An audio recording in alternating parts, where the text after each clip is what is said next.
there goes that train. So hey camera. So right now we're up north of the Paw, Manitoba, Canada. Yup, the PAS, Manitoba. Boy, I didn't expect that train coming. I don't even know when that took off either. Might have left yesterday or last night. Yup, that Flin flon train.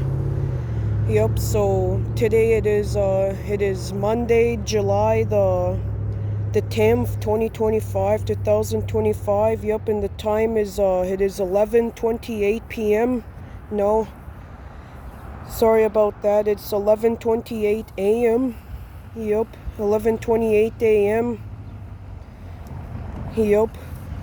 Train coming from Flin flon, and I don't know when it left. It must have left sometime yesterday or possibly last night.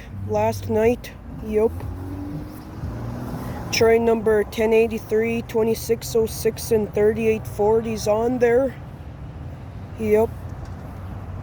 It's a Monday morning, almost half an hour to noon. Yup. So yeah.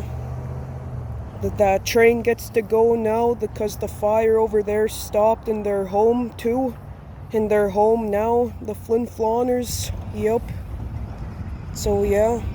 Skip the video now. See you in the next one. Peace. The guy that likes trains out. A quick introduction here before the video ends. Sorry about that. I accidentally said Monday instead of Thursday. So today is Thursday, July the 10th, 2025. Yup. Train coming from Flin flon. Yeah, I didn't even expect it, that train. That must have left sometime yesterday or last night. Yup. So yeah. Skip the video now. See you in the next one. Peace.